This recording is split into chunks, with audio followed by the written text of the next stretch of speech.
आम आदमी पार्टी ने मनीष सिसोदिया की सीट बदलकर अवध ओझा को पटपड़गंज से टिकट दे दिया है और सिसोदिया को जंगपुरा से लड़ाने का फैसला किया गया है। आखिर सिसोदिया की सीट क्यों बदली और टीचर से नेता बने अवध ओझा को वहां से मैदान में क्यों उतारा गया? चलिए समझते हैं क्या है इसके पीछे की असली कहानी। आम आदमी पार्टी की दूसरी लिस्ट में 20 उम्मीदवारों के नाम हैं। इस लिस्ट में आपने वैसे तो कई बड़े बड़े चेहरों को टिकट दिया है, लेकिन मनीष सिसोदिया का सीट बदलना चर्चा का विषय बना हुआ है। दरअसल 2020 के विधानसभा चुनाव में मनीष सिसोदिया पटपड़गंज सीट से एक समय काफी मुश्किल में फंस गए थे। मनीष सिसोदिया कई राउंड तक बीजेपी प्रत्याशी रविंद्र सिंह नेगी से पिछड़े हुए थे। आखिर के कुछ राउंड में किसी तरह मनीष सिसोदिया ने जीत दर्ज की थी। तब हारने के बाद रविंद्र सिंह नेगी ने कहा था कि वे हार कर भी जीत गए।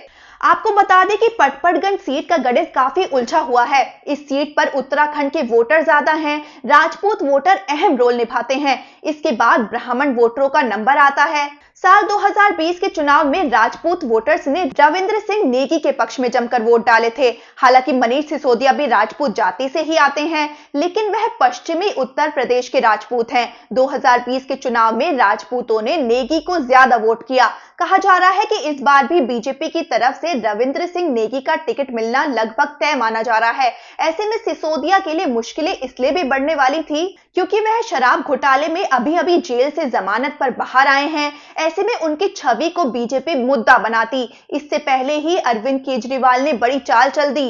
इस बीच मनीष सिसोदिया ने एक पोस्ट की है जिसमें उन्होंने सीट बदलने और अवध ओझा को पटपड़गंज से टिकट दिए जाने को लेकर कहा है। उन्होंने इस पोस्ट में कहा कि अरविंद केजरीवाल जी और आम आदमी पार्टी का तहे दिल से आभार करता हूं, जिन्होंने मुझ पर विश्वास जताते हुए जंगपुरा से चुनाव लड़ने की जिम्मेदारी दी। मैं खुद को एक शिक्षक मानता हूं, राजनीतिज्ञ नहीं। उन्होंने लिखा, पटपड़गंज मेरे लिए सिर्फ एक विधानसभा क्षेत्र नहीं बल्कि दिल्ली में शिक्षा क्रांति का दिल था। जब अवध ओझा जी पार्टी से जुड़े और उन्हें चुनाव लड़ाने की मांग उठी तो मैं यही सोच पाया कि एक शिक्षक के लिए पटपड़गंज से बेहतर सीट कोई नहीं हो सकती। एक और शिक्षक को पटपड़गंज की जिम्मेदारी सौंपते हुए मुझे खुशी है।